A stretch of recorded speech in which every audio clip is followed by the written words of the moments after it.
Hello, everyone, and welcome back to the Language Arts Gallery. Today, we're going to continue talking about writing an informational text, and we've been talking about writing a research report on famous landmarks. Now, this series of lessons is aimed at my third and fourth grade students. You can also use it with second graders who are pretty far along with their writing, or if you've got some older students that need a little bit more support working towards developing a good five-paragraph essay. So, in our first lesson, we went over the steps in the research process. We talked about establishing our topic and gathering information on our topic. And our topic was going to be about famous landmarks.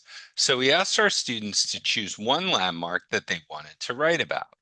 And that was the first step in the research process. The second step is that they're going to gather information related to that landmark. And we said when we're looking for information for a research report, we can go to the library, we can look online, we can ask a teacher, we can read a book, a newspaper, or a magazine.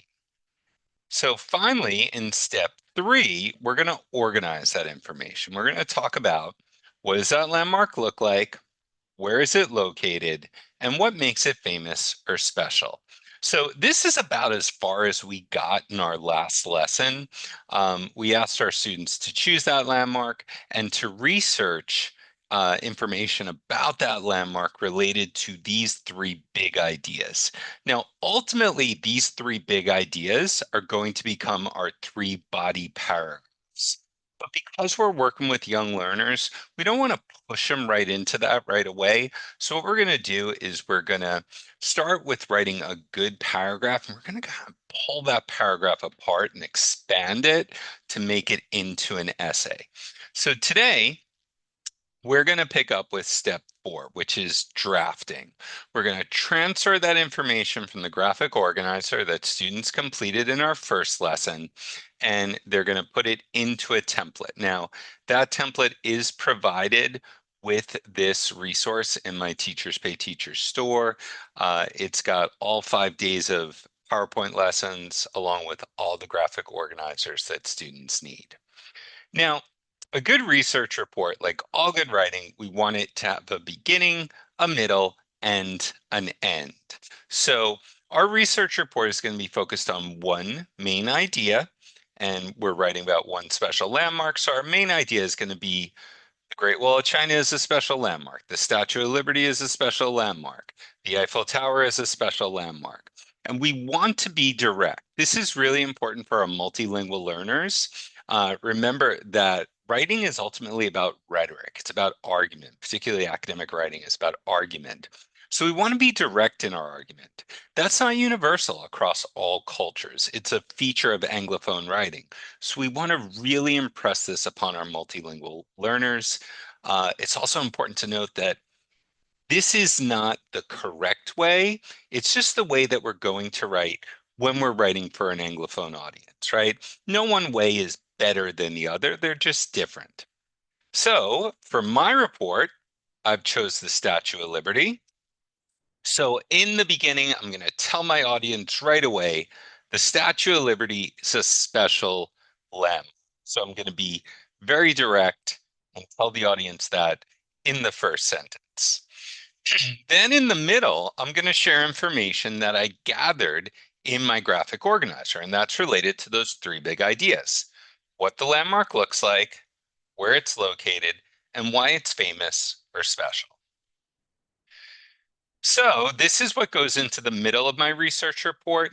And for today, we're drafting just a great paragraph. So this is going to be the middle of our paragraph. We're going to have our opening sentence, the sort of meat and potatoes or the most substantial part of our paragraph, which is this important information that we've gathered. And then we're going to end with a closing sentence. So what does our landmark look like? Well, the Statue of Liberty is a tall green statue, and she holds a torch in her hand. Where is it located? It's in New York City, and it's located on Liberty Island. What makes it famous or special? It's a symbol of freedom, and it was a gift from France to the United States. Now, this information on its own is not going to be substantial enough to write a research report, But today we're just starting with a good paragraph so our students see the structure. So for a paragraph, this is sufficient. Now we want to go to our ending, and our ending is really easy. Something that I always try to teach my students when we're writing our conclusion, and later in this series of lessons, we're going to talk about how we can write an effective conclusion. I always make sure they know that it's important not to introduce any new information in the conclusion. We're simply going to retell our main idea right now.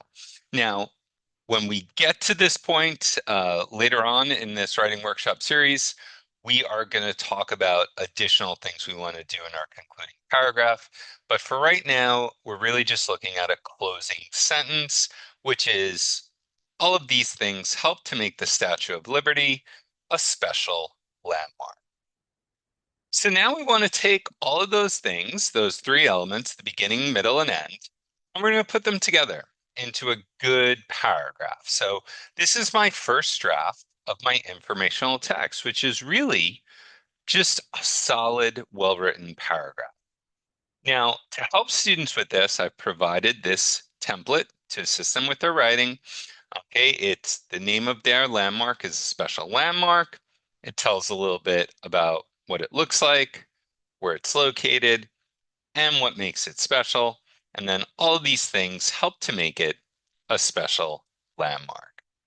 So students can go and complete that template at their desks during independent work time. Then I will bring them back to the carpet and I'll let them share the first draft of their research report. Normally, if they've got a very extensive piece of writing, I'll just ask them to share perhaps one or two big ideas. But if they've got just a well-written paragraph that might only be 5 or 6 sentences, then I'm going to ask them to share that entire paragraph. Okay, so again, you can find all that material in my Teachers Pay Teacher store.